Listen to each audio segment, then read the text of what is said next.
Good morning दोस्तों, कैसे आप। दोस्तों आज से हम जनरल जीके यानी कि सामान्य ज्ञान की वीडियो शुरू कर रहे हैं। तो यहाँ पे मैं आपको बता दूं कि आपको ये वीडियो 10 दिन तक कंटिन्यू मिलेंगी। अगर हमें 10 दिन में प्रतिदिन एक वीडियो पर 1000 व्यू मिलते हैं तो ये वीडियो आपको ऐसे ही कंटिन्यू आगे भी मिलती रहेंगी। लेकिन अगर 10 दिन में हमें हर वीडियो पर 1000 व्यू नहीं मिले हैं तो उसके बाद आपको ये वीडियो नहीं मिलेंगी, आपको सिर्फ हरियाणा करंट अफेयर्स की ही वीडियो मिलेंगी। तो प्लीज़ हमारी इस वीडियो को भी ज़रूर सपोर्ट कीजिए और कम से कम एक दिन में 1000 व्यू ज़रूर इस वीडियो पर दीजिए और अपने दोस्तों के साथ शेयर ज़रूर कीजिए। तो चलिए आज हम देख लेते हैं 12 सितंबर को बनने वाले सामान्य ज्ञान। तो सबसे पहले तो मैं आपको बता दूं कि 12 सितंबर को नेशनल पुलिस वुमेन डे के रूप में बनाया जाता है और यह दिन पुलिस विभाग में काम करने वाली सभी महिलाओं को डेडिकेट किया जाता है। तो चलिए आज की वीडियो हम शुरू कर लेते हैं। तो यहाँ पर पहला प्रश्न है, पैंगोंग त्सो झील किस भारतीय राज्य केंद्र शासित प्रदेश का हिस्सा है।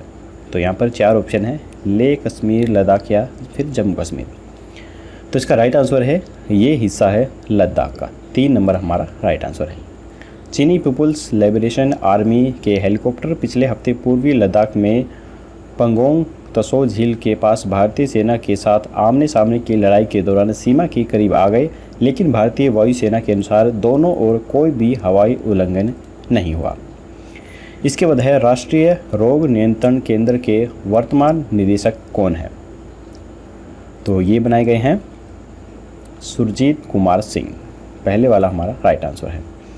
इसके बाद है, हाल की फीच रेटिंग के अनुसार वित्त वर्ष 2021 में भारत के लिए जीडीपी विकास दर क्या है।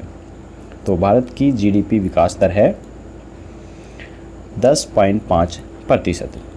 हाल की फीच रेटिंग के अनुसार वित्त वर्ष 2021 में भारत के लिए अनुमानित जीडीपी विकास दर में 10.5% संकुचन का अनुमान जाहिर किया है। यह जून के अनुमानित 5% की तुलना में काफ़ी बड़े संशोधन को दिखाता है।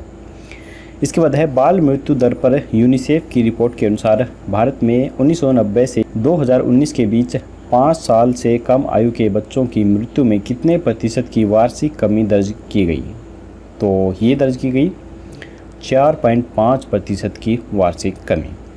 भारत में बाल मृत्यु दर पर यूनिसेफ की रिपोर्ट के अनुसार भारत में 1990 से 2019 के बीच 5 साल से कम आयु के बच्चों की मौत में 4.5% की वार्षिक कमी दर्ज की गई है। मृत्यु को लेकर यूनिसेफ, विश्व स्वास्थ्य संगठन, संयुक्त राष्ट्र के आर्थिक और सामाजिक मामलों के विभाग की जनसंख्या नियंत्रण और विश्व बैंक समूह द्वारा जारी नए अनुमान के अनुसार भारत में 5 वर्ष से कम आयु के बच्चों की मृत्यु दर प्रति 1000 जीवित बच्चों की मृत्यु दर पर 1990 में 126 से घटकर 2019 में 34 रह गई है। रिपोर्ट के अनुसार भारत में बाल मृत्यु दर 1990 में 89 की तुलना में 2019 में घटकर 28 रह गई है। इसके बाद है, भारत के किस दक्षिण अफ्रीकी देश के साथ अपनी पहली संयुक्त आयोग की बैठक आयोजित की है। तो यह बैठक भारत ने आयोजित की है अंगोला देश के साथ।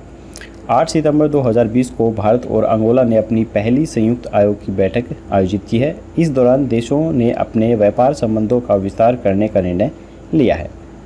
उन्होंने खाद्य प्रसंस्करण, कृषि, फार्मास्यूटिकल्स, स्वास्थ्य, डिजिटलीकरण, दूरसंचार और रक्षा सहित विभिन्न क्षेत्रों पर चर्चा की है। यह दक्षिणी अफ्रीका के पश्चिमी तट पर स्थित एक देश है और अफ्रीका का 7वां सबसे बड़ा यह देश है। अंगोला को स्वतंत्रता मिलने के बाद 1975 में भारत और अंगोला राजनयिक संबंध स्थापित हुए। भारत 2023 मिलियन अमेरिकी डॉलर के सामान और सेवाओं का निर्यात अंगोला को करता है। अंगोला भारत के लिए मुख्य रूप से अपने तेल संसाधनों के लिए महत्वपूर्ण है। इसके बाद है, वैज्ञानिक गोविंद स्वरूप का हाल ही में निधन हो गया है। उन्हें किन के रूप में जाना जाता था। तो उन्हें जाना जाता था भारतीय रेडियो खगोल विज्ञान के जनक के रूप में। वैज्ञानिक गोविंद स्वरूप जिनका हाल ही में निधन हो गया है, उन्हें भारतीय रेडियो खगोल विज्ञान के जनक के रूप में जाना जाता था। वह रेडियो खगोल विज्ञान के अग्रदूतों में से एक थे। वे Tata institute of fundamental research के पुणे स्थित national centre for radio astrophysics के संस्थापक निदेशक भी थे। वे ऊटी रेडियो टेलीस्कोप की अवधारणा, डिज़ाइन और स्थापना के पीछे प्रमुख प्रस्तावक भी थे। उन्होंने पुणे के पास विशालकाय माइक्रोवेव रेडियो टेलीस्कोप का निर्माण भी किया था। इसके बाद है, हाल ही में EAM एस जयशंकर ने निम्नलिखित में से किन देशों के साथ द्विपक्षीय बैठकें की हैं? तो ये बैठकें की गई हैं तजाकिस्तान और किर्गिस्तान के साथ। विदेश मंत्री डॉक्टर एस जयशंकर ने मध्य एशियाई देशों तजाकिस्तान और किर्गिस्तान के साथ द्विपक्षीय बैठकें की हैं। विदेश मंत्री जयशंकर ने मॉस्को में किर्गिस्तान के विदेश मंत्री चिंगीज एदरबेगोव के साथ SCO से अलग एक सार्थक बैठक की। दोनों नेताओं ने द्विपक्षीय एवं क्षेत्रीय हितों के मुद्दों पर चर्चा की। डॉक्टर जयशंकर ने ताजिक विदेश मंत्री सिरोजिदू मुहरिद्दीन के साथ एक बैठक की। विदेश मंत्री ने बढ़ते द्विपक्षीय और क्षेत्रीय सहयोग एवं इस रणनीतिक साझेदारी को अत्यधिक महत्व देते हुए प्रसन्नता व्यक्त की है। इसके बाद है, हाल ही में पत्रिका गेट का उद्घाटन किया गया है। यह किस शहर में स्थित है? तो यह स्थित है जयपुर के अंदर। प्रधानमंत्री श्री नरेंद्र मोदी ने वीडियो कॉन्फ्रेंस के जरिए जयपुर में पत्रिका गेट का उद्घाटन किया है। इसका निर्माण राजस्थान पत्रिका समूह प्रकाशन के द्वारा किया गया है। इसका नाम अखबार और मीडिया कंपनी राजस्थान पत्रिका से लिया गया है। यह जयपुर विकास प्राधिकरण के मिशन अनुपम के तहत एक स्मारक के रूप में बनाया गया एक प्रतिष्ठित द्वार है। यह पारंपरिक वास्तुकला से प्रेरित है और इसमें झरोखे, मंडप, छतरियां और पोल हैं। यूनेस्को के द्वारा विश्व धरोहर स्थल के रूप में जयपुर को मान्यता दी गई है। पत्रिका गेट का निर्माण इसी को ध्यान में रखते हुए किया गया था। इसके बाद हाल ही में हिंदुस्तान कीटनाशक लिमिटेड ने मलेरिया नियंत्रण कार्यक्रम के लिए किस देश को 114.2 मीट्रिक टन DDT की आपूर्ति की है? तो ये आपूर्ति की गई है जाम्बिया देश को। केंद्रीय उर्वरक एवं रसायन मंत्रालय के तहत सरकारी स्वामित्व वाली HIL लिमिटेड ने मलेरिया नियंत्रण कार्यक्रम के लिए जाम्बिया को 114.2 टन ऑर्गेनोलोरिक्स कीटनाशक DDT 75% WP की आपूर्ति की है। इसकी स्थापना 1954 में राष्ट्रीय मलेरिया उन्मूलन कार्यक्रम के लिए DDT का उत्पादन शुरू करने के लिए की गई थी।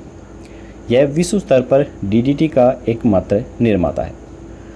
DDT के बारे में हम जान लेते हैं। यह एक रंगहीन, बेस्वाद और गंधहीन क्रिस्टलीय रासायनिक यौगिक है जो मूल रूप से एक कीटनाशक के रूप में विकसित होता है। WHO ने मलेरिया मच्छर के खतरे को नियंत्रण करने के लिए DDT को एक कुशल IRS रसायन के रूप में अनुमोदित किया है। इसके बाद इस वीडियो का लास्ट क्वेश्चन है, निम्नलिखित में से कौन सा राज्य हाल ही में राष्ट्रीय बांस मिशन के तहत 22 बांस उद्योग संकुलों की उद्घाटन सूची में नहीं आता है? तो ये नहीं आता है मिजोरम, बाकी सब आते हैं। राष्ट्रीय बांस मिशन के तहत हाल ही में 9 राज्यों में बांस उद्योग स्कूलों की उद्घाटन सूची में नहीं है। इन समूहों का उद्घाटन केंद्रीय ग्रामीण विकास, पंचायती राज और कृषि और किसान कल्याण मंत्री श्री नरेंद्र सिंह तोमर के द्वारा किया गया था।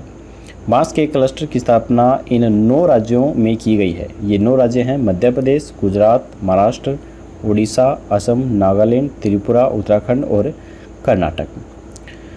तो राष्ट्रीय बांस मिशन क्या है ये हम जान लेते हैं। यह एक केंद्रीय प्रायोजित योजना है जो 2006-07 में बांस के तहत कवरेज क्षेत्र को बढ़ाने के लिए शुरू की गई थी। किसानों को अपने उत्पाद के लिए तैयार बाजार पाने के लिए किसानों को बाज़ारों से जोड़ने के लिए 2018-19 में इसे लॉन्च किया गया था। तो दोस्तों यहीं पर हमारे आज के यहाँ पर ये जनरल करंट अफेयर के क्वेश्चन से ख़त्म होते हैं। तो आपको डेली ये जनरल सामान्य ज्ञान की वीडियो मिला करेंगी और 10 क्वेश्चंस प्रतिदिन आपको इनमें मिलेंगे जो कि परीक्षा के दृष्टि से काफ़ी इंपॉर्टेंट होते हैं। तो अगर आपको ये वीडियो पसंद आई तो लाइक ज़रूर कीजिएगा और ज़्यादा से ज़्यादा इसे शेयर कीजिए ताकि एक दिन में इस पर 1000 व्यू आ सकें और इस वीडियो को हम कंटिन्यू भी आगे जारी रख सकें। तो दोस्तों जल्दी ही मिलेंगे ऐसी और नई वीडियो के साथ। तब तक के लिए जय हिंद, जय भारत।